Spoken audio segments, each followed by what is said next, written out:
आज हम लोग पढ़ेंगे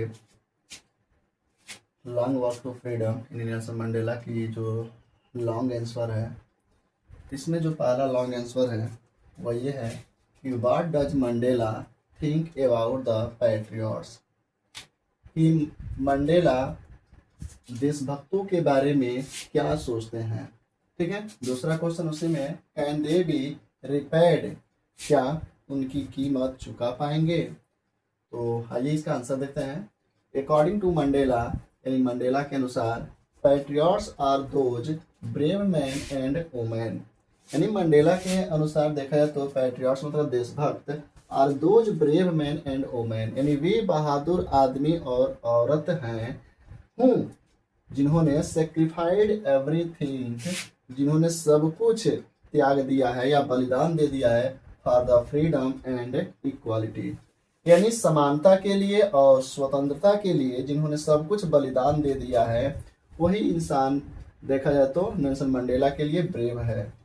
करें ऑफ देयर कंट्री मतलब अपने देश के लिए, ठीक है, अपने देश की खातिर मतलब देखा तो जिन्होंने समानता के लिए, फ्रीडम के लिए, स्वतंत्रता के लिए सब कुछ सेक्रीफाइस कर दिया है, बलिदान दे दिया है, वही महिला और पुरुष क्या है, ब्रेव है, बहादुर है। कह रहे हैं कि ही डीपली रिस्पेक्ट, यानी वह गहराई से उनका सम्मान करते हैं, them for their selfless service, यानी sorry for their selfless service, उनकी जो निस्वार्थ सेवा है, एंड कैरेज मतलब जो साहस है, ठीक है, उनकी मतलब वो क्या करते हैं, डीपली रिस्पेक्ट करते हैं, गहराई से उनको देखा जाता है, रिस्पेक्ट करते हैं, सम्मान करते हैं, for their selfless service and carriage, यानी उनकी देखा जाए तो जो निस्वार्थ भाव से सेवा उन्होंने किया है, जो उन्होंने निस्वार्थ भाव से अपनी साहस को दिखाया है, उसके लिए वो क्या करते हैं, उनका डीपली रिस्पेक्ट करते हैं। Who sacrifice their life for the country, कह रहे हैं कि जिन्होंने सेक्रीफाइस किया है यानी बलिदान दिया है, देयर लाइफ मतलब अपने जीवन को, फॉर द कंट्री मतलब देश के लिए, there sacrifice can not be repaid, यानी उनकी सेक्रीफाइस जो है ना वो रिपेड नहीं किया जा सकता, मतलब चुकाया नहीं जा सकता। ठीक है, कह रहे हैं कि उनकी जो सेक्रीफाइस है उसकी जो कीमत है उसको रिपेड मतलब चुकाया नहीं जा सकता। We can only respect and honour them, हम सिर्फ उन्हें सम्मान दे सकते हैं, ठीक है, और देखा जाए तो उनका आदर कर सकते हैं, यानी देखा जाए तो we only respect and honour them, हम सिर्फ उनका सम्मान कर सकते हैं, और ऑनर मतलब सम्मान और आदर कर सकते हैं। ठीक है, तो इस तरह से देखा है तो क्वेश्चन नंबर 1 का यह आंसर हो गया, बहुत ही बेस्ट। नंबर 2 क्या कह रहा है, what idea does Mandela have about carriage, love and hate, यानी मंडेला का क्या विचार है about carriage, love and hate, साहस, प्यार और घृणा, यानी घृणा, लव और प्यार के बारे में मंडेला का क्या विचार है। तो आइए इस क्वेश्चन का आंसर देखते हैं। अकॉर्डिंग टू मंडेला, यानी मंडेला के अनुसार, courage does not mean the absence of fear, यानी कैरेज का मतलब according to Mandela, courage does not mean the absence of fear, यानी साहस का मतलब अनुपस्थिति नहीं होता है, but the triumphs over it, इसके ऊपर विजय प्राप्त करना होता है। ठीक है, यानी जब इसके ऊपर आप विजय प्राप्त कर लेते हैं तब आपको बहादुर माना जाता है। करें अ ब्रेव पर्सन, यानी एक बहादुर आदमी, इज नॉट वन हूँ, यानी कह रहे हैं कि एक बहादुर आदमी वह नहीं होता है, who does not feel afraid, जो भयभीत न महसूस करता हो। ठीक है, यानी बहादुर आदमी वो नहीं होता है जो भयभीत महसूस न करता हो, but one who conquer that fear, यानी बहादुर वह होता है जो फियर यानी डर पर कंक्यूर मतलब विजय प्राप्त करता हो। ठीक है, उसे बहादुर माना जाता है। आफ्टर लव एंड हेट, इसमें दोनों बोल दिया गया है, घृणा और प्यार के बाद। कह रहे हैं कि ही बिलीव्स दैट, यानी वह मानते हैं कि या विश्वास करते हैं कि people are not born with hate, कि जो लोग होते हैं वह घृणा के साथ जन्म नहीं लेते हैं। कह रहे दे लर्न इट, यानी वे सीखते हैं, मतलब उनको कोई सिखाता है, सीखते हैं। कह रहे love comes more naturally to the human heart than hate, यानी देखा जाए तो जो लव्स है यानी प्यार है वह आ सकता है मोर नेचुरली, यानी एक स्वाभाविक रूप से, अधिक स्वाभाविक रूप से, टू द ह्यूमन हार्ट मतलब मानव के दिल में, यानी मानव के दिल में देखा जाए तो जो प्यार है वह स्वाभाविक रूप से यानी अधिक स्वाभाविक रूप से आ सकता है देन हेट, यानी घृणा के जगह पे। ठीक है, तो इस तरह से क्वेश्चन नंबर यह दूसरे का आंसर था। चलिए क्वेश्चन नंबर 3 देखते हैं। क्वेश्चन नंबर 3 क्या कर रहा है कि Nelson Mandela was the hero of south Africa's freedom movement. क्या नेल्सन मंडेला साउथ अफ्रीका के आज़ादी के हीरो थे? कमेंट मतलब टिप्पणी कीजिए, बताइए कि मतलब क्या नेल्सन मंडेला साउथ अफ्रीका के आज़ादी के हीरो थे? तो आइए देखते हैं, हीरो एकदम वाकई में थे। कह रहे कि Nelson Mandela was truly hero of south Africa's freedom, यानी जो नेल्सन मंडेला थे वह ट्रूली हीरो मतलब वास्तविक हीरो थे ऑफ साउथ अफ्रीका फ्रीडम, यानी साउथ अफ्रीका की स्वतंत्रता के लिए, ठीक है, वो लड़े थे और देखा तो वो के वास्तविक हीरो थे, ट्रूली हीरो थे। He spent his entire life of he spent his entire life, उन्होंने अपना संपूर्ण जीवन व्यतीत कर दिया to fight for equality and justice, यानी देखा जाए तो इक्वालिटी मतलब समानता के लिए, जस्टिस मतलब न्याय के लिए वो क्या किए, अपना पूरा जीवन लड़ने में क्या किए, बिता दिए। ही स्पेंट 27 ईयर्स इन प्रिजन, यानी वह 27 साल जेल में बिताया फॉर रेजिंग हिज वॉइस, यानी अपनी आवाज उठाने के लिए, ठीक है, किसी के खिलाफ जब आप आवाज उठाते हो ना तो सरकार क्या करती है, जेल में डाल देती है। तो जब वो आवाज उठाए थे अगेंस्ट इनजस्टिस मतलब अन्याय के विरुद्ध, तो 27 साल उनको जेल में रहना पड़ा। एट फिर भी कह रहे ही नेवर गेव अप, फिर भी वो अभी छोड़े नहीं, मतलब जो उनको देखा है तो देश के प्रति जो प्यार था, लगाव था अपने लोगों के प्रति, उसको कभी नहीं छोड़े। कह रहे कि he led the country to freedom, यानी वो अपने देश को स्वतंत्रता की ओर ले गए and promoted peace and equality, और देखा जाए तो वो बढ़ावा दिए। प्रमोटेड मीन्स होता है बढ़ावा देना, पीस मतलब शांति का एंड इक्वालिटी मतलब समानता का, यानी वह समानता और पीस मतलब शांति का वो क्या करते हैं, बढ़ावा देते हैं। तो इस तरह से क्वेश्चन नंबर ये थर्ड का आंसर। क्वेश्चन नंबर 4 देखेंगे। What were the difficulties faced by Nelson Mandela in achieving freedom for his peoples, यानी नेल्सन मंडेला को कौन सी कठिनाइयों का सामना करना पड़ा in achieving freedom for his people, अपने लोगों की स्वतंत्रता को प्राप्त करने में उन्हें कौन कौन सी कठिनाइयों का सामना करना पड़ा था। आइए देखते हैं। Nelson Mandela faced many difficulties, यानी नेल्सन मंडेला को बहुत सारी कठिनाइयों का सामना करना पड़ा in achieving freedoms for his people, यानी अपने लोगों के लिए स्वतंत्रता को प्राप्त करने में उनको बहुत सारी कठिनाइयों का सामना करना पड़ा। The biggest challenge was the system of apartheid, यानी सबसे बड़ी जो चुनौती थी वह सिस्टम ऑफ अपार्थेड, यानी रंग भेदी की नीति थी, सबसे बड़ी चुनौती। ही spent 27 years in the prison for raising his voice against the apartheid, यानी उनको रंग भेदी के खिलाफ अपनी आवाज उठाने के जुर्म में देखा जाए तो उनको जेल में डाल दिया जाता है, यानी 27 साल, यानी 27 साल उनको क्या किया जाता है, जेल में डाल दिया जाता है। The government try to silence him, यानी जो सरकार होती है उनको चुप कराने की कोशिश करती है, but he continue fighting for freedom and equality, लेकिन वो लगातार क्या करते रहते हैं, लड़ते रहते हैं। फॉर फ्रीडम मतलब अपनी स्वतंत्रता के लिए एंड इक्वालिटी मतलब समानता के लिए, यानी समानता के लिए और स्वतंत्रता के लिए देखा जाए तो वो लगातार लड़ते रहते हैं। हम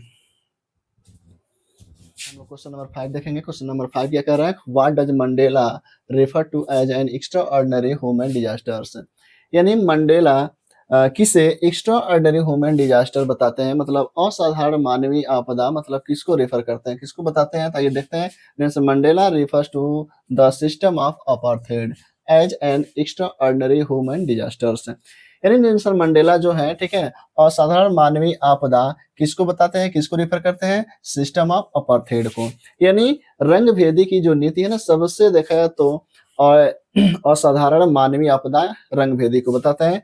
it was a system of racial discrimination in south Africa, यानी क्या कह रहे हैं कि यह एक ऐसा सिस्टम है, ऐसा प्रणाली ऑफ द रेशियल डिस्क्रिमिनेशन जो जातीय के हिसाब से भेदभाव करता है इन साउथ अफ्रीका, मतलब साउथ अफ्रीका में, दैट सेपरेटेड पीपुल्स, जो लोगों को अलग करता है, सेपरेटेड मीन्स होता है अलग करना, बेस्ड ऑन देयर कलर्स, यानी उनके कलर के हिसाब से, ठीक है, गोरे काले के हिसाब से क्या करता है, लोगों को अलग करता है। एंड डिनाइड और वंचित कर देता है।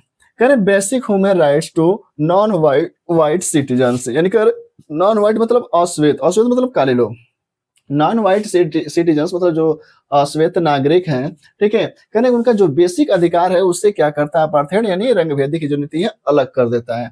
अंडर अपार्थेड यानी रंगभेदी के अंडर में कहने पीपुल वर अप्रेस्ड, यानी लोगों पर अत्याचार किया जाता है। ह्यूमिलिएटेड यानी उनको बेइज्जत किया जाता है। एंड कर्टेल्ड देयर फ्रीडम्स, और उनकी जो स्वतंत्रता है उसको छीन लिया जाता है, एंड डिग्निटी, बाकी जो उनका मान मर्यादा है वह भी। मंडेला कंसिडर्ड, यानी जो मंडेला है विचार करते हैं कि it a great tragedy for humanity, यानी जो मंडेला है वो विचार करते हैं कि ये सोचते हैं कि इट अ ग्रेट ट्रेजेडी, कि यह एक देखा है तो बड़ी दुखद घटना है। ट्रेजेडी मिस होता है आपदा, ट्रेजेडी में दुखद घटना है, फॉर ह्यूमैनिटी मतलब मानवता के लिए, ठीक है, मानवता के लिए बहुत ही दुखद घटना है। इस तरह से क्वेश्चन नंबर 5 का आंसर हो जाता है। क्वेश्चन नंबर 6 हम लोग देखेंगे। क्वेश्चन नंबर 6 क्या कह रहा है कि who was Nelson Mandela, Nelson Mandela कौन थे। दूसरा क्वेश्चन कह रहा है कि what ideals did he set out for the future of south Africa in his inauguration speech. यानी दूसरा क्वेश्चन क्या कह रहा है, व्हाट आइडियल्स मतलब कौन सा आदर्श, डिड ही सेट आउट उन्होंने स्थापित किया है, for the future of south Africa, यानी साउथ अफ्रीका के भविष्य के लिए, इन हिज इनॉग्रेशन स्पीच, यानी अपनी उद्घाटन वाली भाषण में उन्होंने साउथ अफ्रीका के भविष्य के लिए कौन सा, विच आइडियाज मतलब कौन सा आदर्श उन्होंने सेट आउट किया है, ठीक है। सेट आउट मतलब होता है स्थापित करना, ठीक है, उन्होंने कौन सा आदर्श स्थापित किया है। तो आइए इसका आंसर देखते हैं। Nelson Mandela was a great leader and first black president of south Africa, यानी जो नेल्सन मंडेला साउथ अफ्रीका के फर्स्ट ब्लैक प्रेसिडेंट थे एंड ग्रेट लीडर, एक महान नेता थे, ठीक है। ये तो पहले क्वेश्चन का आंसर हो गया। दूसरे क्वेश्चन क्या पूछा है कि what ideas did he set out for the future of south Africa in his inauguration speech, यानी अपने उद्घाटन वाले भाषण में साउथ अफ्रीका के भविष्य के लिए कौन सा आदर्श उन्होंने सेट आउट किया है, ठीक है, कौन सा आइडियल्स मतलब आदर्श उन्होंने सेट आउट किया है, ठीक है। तो इसमें देखिए इन हिज इनॉग्रेशन स्पीच, ठीक है, यानी इन हिज इनॉग्रेशन स्पीच यानी अपने उद्घाटन वाले भाषण में मंडेला सेट मेनी आइडियल्स, यानी मंडेला ने बहुत से आइडियल्स यानी आदर्श क्या किए हैं, सेट किए हैं, ठीक है, यानी स्थापित किए हैं। सेट मिस हो गया स्थापित करना, यानी मंडेला ने बहुत सारे आइडियल्स क्या किए हैं, आइडियल्स मैंने आदर्श, और सेट मैंने स्थापित किए हैं। For the future of south Africa, यानी साउथ अफ्रीका के भविष्य के लिए। कह रहे ही वांटेड अ कंट्री, यानी वह एक ऐसा कंट्री चाहते थे वेयर ऑल पीपुल ब्लैक और वाइट, यानी वह एक ऐसा कंट्री चाहते थे, ऐसा एक देश चाहते थे जहां पर, यानी वेयर मतलब जहां पर ऑल पीपुल मतलब सभी लोग black white black white could live together, यानी जो एक गोरे लोग हों चाहे काले लोग हों मतलब एक साथ वो रह सके, विथ इक्वालिटी मतलब समानता के साथ, एंड डिग्निटी मतलब मान मर्यादा के साथ, ठीक है, यहाँ पे फुल स्टॉप है, मान सम्मान के साथ। ही ड्रीम्ड ऑफ अ नेशन, यानी वह एक ऐसे राष्ट्र का सपना देखते थे, अ नेशन विदाउट डिस्क्रिमिनेशन, की मतलब एक ऐसा राष्ट्र हो जो बिना किसी भेदभाव का हो, ठीक है, बिना किसी डिस्क्रिमिनेशन का हो। हेटर्ड मतलब बिना किसी घृणा का हो, और फियर मतलब बिना किसी डर का हो, ठीक है, ऐसा वो राष्ट्र चाहते थे। He also believed in peoples, यानी वह देखा जाए तो लोगों में विश्वास करते थे, जस्टिस न्याय पे विश्वास करते थे, ठीक है, एंड ह्यूमन राइट्स, और जो मानव के अधिकार होते थे उस पे वह बिलीव करते थे यानी विश्वास करते थे। इस तरह से देखा तो क्वेश्चन नंबर ये 6 का आंसर था। क्वेश्चन नंबर अब हम क्या करेंगे 7 देखेंगे, ठीक है। चलिए क्वेश्चन नंबर अब हम 7 देखते हैं। How did Nelson Mandela describe the scene of the inauguration, यानी नेल्सन मंडेला ने उद्घाटन के दृश्य को कैसे डिस्क्राइब किया, कैसे वर्णन किया है। तो Nelson Mandela describe the inauguration ceremony, Nelson Mandela जो है डिस्क्राइब करते हैं इनॉग्रेशन यानी उद्घाटन सेरेमनी समारोह को 10 मई 1994, यानी ये जो उद्घाटन समारोह हो रहा था 10 मई 1994 को हो रहा था, एज अ हिस्टोरिकल जो कि एक देखा है तो ऐतिहासिक के रूप में था, प्राउड गर्व के रूप में, एंड जॉयस ओकेजन और देखा जाए तो एक खुशी वाला अवसर था, ठीक है। इट वाज अ डे, यानी इट वाज अ डे वह दिन था when the south Africa became free from the apartheid, यानी वह दिन था जब साउथ अफ्रीका क्या हुआ था, अपार्थेड से फ्री हुआ था मतलब स्वतंत्र हुआ था, ठीक है। The ceremony took place in Pretoria, यानी जो सेरेमनी हो रही थी, ठीक है, यानी जो समारोह हो रहे थे, टुक प्लेस इन प्रिटोरिया, यानी प्रिटोरिया में हो रहा था, ठीक है, यानी प्रिटोरिया जगह का नाम है। And was the attended by the many world leaders from the different country, और देखा जाए तो वहाँ पे कई विभिन्न देशों से मतलब नेता आए हुए थे। कहना कि मंडेला सेड दैट, मंडेला कहते हैं कि it was a proud moment for all south Africa, यानी मंडेला जो है बता रहे हैं कि ये साउथ अफ्रीका के लिए देखा जाए तो ये क्या है, एक प्राउड मोमेंट है, मतलब एक गर्व वाला ये क्षण है, ठीक है। सभी जो साउथ अफ्रीकन वासी हैं वो आज के दिन क्या करेंगे, गर्व महसूस करेंगे, ठीक है। तो ये था क्वेश्चन नंबर 7 का। क्वेश्चन नंबर हम लोग 8 देखते हैं। Describe Nelson Mandela, Nelson Mandela के बारे में हमें क्या करना है, वर्णन करना है, डिस्क्राइब करना है। देखिए आंसर इसका, Nelson Mandela was a brave and kind hearted person, यानी जो नेल्सन मंडेला है, Nelson Mandela was a brave and kind hearted person, यानी जो नेल्सन मंडेला थे वो एक बहादुर एंड काइंड हार्टेड पर्सन थे, ठीक है, यानी देखा जाए तो एक दयालु व्यक्ति थे। ही लव्ड हिज कंट्री, वो अपने देश से बहुत प्यार करते थे, एंड हिज पीपुल, और अपने लोगों से। He fought for their rights, यानी वह अपने अधिकारों के लिए लड़े। He spent 27 years in the jail, यानी वह 27 साल जेल में, 27 साल तक क्या किया, जेल में बिताया। But he did not loss hope, लेकिन उन्होंने अपनी आशा नहीं छोड़ी। He was very patient and a strong, यानी देखा जाए तो बहुत ही धैर्यवान और मजबूत इंसान थे। After coming out of jail, यानी जब वो जेल से बाहर आते हैं, ठीक है, आने के बाद he fought his the enemies, वो अपने दुश्मनों से क्या करते हैं, लड़ते हैं, ठीक है। And work for the peace, और शांति के लिए वो कार्य करते हैं, ठीक है। He was a great leader and symbol of courage and humility, यानी he was a great leader, वो एक महान नेता थे, एंड सिंबल ऑफ करेज, और देखा जाए तो साहस के प्रतीक थे, एंड ह्यूमिलिटी, और मानवता के वो एक प्रतीक थे। इस तरह से क्वेश्चन नंबर ये क्या है, 8 है। क्वेश्चन नंबर जो 9 दिया गया है वो same to same question number 4 का ही आंसर हो जाएगा, ठीक है। तो क्वेश्चन नंबर 9 और क्वेश्चन नंबर 4 दोनों सेम ही है, ठीक है। तो इस तरह से क्वेश्चन नंबर 8 तक ही हम लोग रहने देंगे, उसके बाद से अब अगला चैप्टर हम लोग